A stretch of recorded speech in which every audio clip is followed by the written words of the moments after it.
இப்போ நம்ம கேம்பஸில் நிறைய ஃபோட்டோஸ், இந்த ஃபோட்டோ ஃப்ரேம்ஸ் எல்லாரும் அப்படியே பாருங்கள், எவ்வளோ பியூட்டிஃபுல்லாக இருக்குது பாருங்கள்.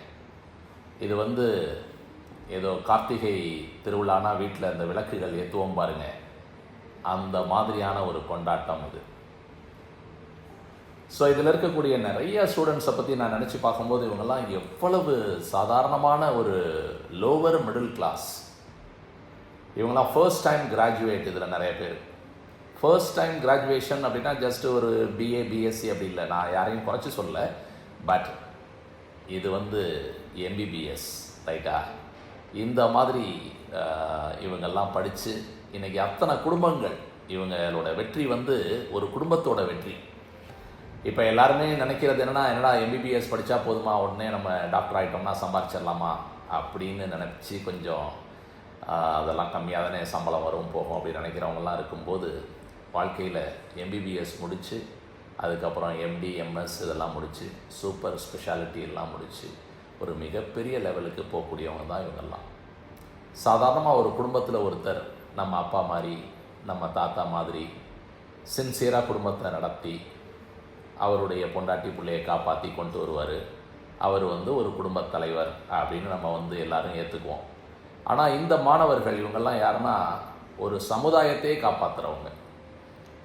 அதாவது இந்த அம்பானி அப்படிங்கிற ஒரு குடும்பத்தில் திருபாய் அம்பானி எப்படி அந்த சமூகம் அவங்க பரம்பரையே காப்பாற்றினாரோ, அது மாதிரி இவங்க சாதாரண குடும்ப தலைவரே இல்லை. இவங்க என்ன பண்ணிடுறாங்க அப்படின்னா, அவங்களோட லெவல் எங்கே இருந்தாலும் அதை ரொம்ப ஹை லெவல் கொண்டு போயிடுறாங்க.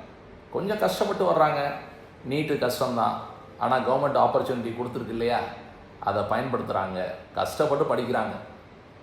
இப்போ ஸ்கூல்ஸில் ஃபிசிக்ஸு கெமிஸ்ட்ரி இதெல்லாம் ரொம்ப சிறப்பாக நடத்தியிருக்காட்டி கூட இங்கே ஃபண்டமெண்டல்லேருந்து படித்து அந்த பரீட்சையில் ரொம்ப நார்மஸாக மார்க் வாங்கி கவர்மெண்ட் மெடிக்கல் காலேஜில் ரொம்ப குறைச்ச ஒரு ஃபீஸில் ஒரு 4-5 வருஷம் அருமையாக படித்து முடித்து அதுக்கப்புறம் அப்படியே எம்டி எம்எஸ்னு போய் அடுத்த லெவலுக்கு போகும் பொழுது அவங்க ரொம்ப ஒரு மதிப்புக்கும் மரியாதைக்கும் உரிய ஒரு மிகப்பெரிய ஒரு சர்ஜன், மிகப்பெரிய டாக்டர், மிகப்பெரிய ஸ்பெஷலிஸ்ட் அப்படி வரும்போது நல்ல சம்பளம், நல்ல வாழ்க்கை, ரொம்ப சிறப்பாக ரொம்ப பெரிய லெவலுக்கு போகிறாங்க.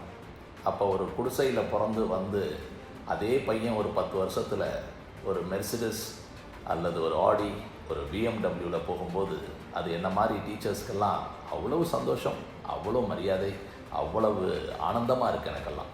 ஸோ இந்த பசங்க அடுத்த லெவலில் அவங்க புள்ள குட்டியை ரொம்ப ஈஸியாக அவங்க லைனுக்கு கொண்டு வந்துடுவாங்க.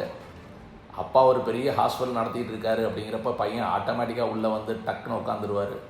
அதுதான் நான் சொன்னேன், இவங்க ஒரு ஆர்டினரியான ஒரு குடும்பத் தலைவர் இல்லை, இவங்க அந்த பரம்பரையே காப்பாற்றி கொண்டு வர்றவங்க. அப்படிப்பட்ட ஒரு ஃபீல்டுக்கு வரணும்னு விருப்பப்படக்கூடிய இளைஞர்கள், இப்போ இருக்கக்கூடிய மாணவர்கள் எதுவும் பயப்படாமல், நமக்கு சப்ஜெக்ட் தெரியாது, நம்மளால் நல்ல மார்க் வாங்க முடியாது, நம்ம காலேஜுக்கு போயிட முடியாதுன்னெலாம் நினைக்காம நிச்சயமாக வாங்க, நம்ம சக்தி நீட் அகாடமிக்கு வாங்க. நம்ம ஒன்றா சேர்ந்து மிகப்பெரிய சாதனையை நம்ம உருவாக்கலாம்.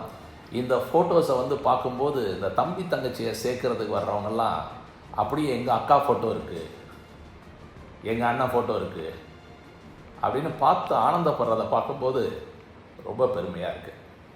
தேங்க்யூ.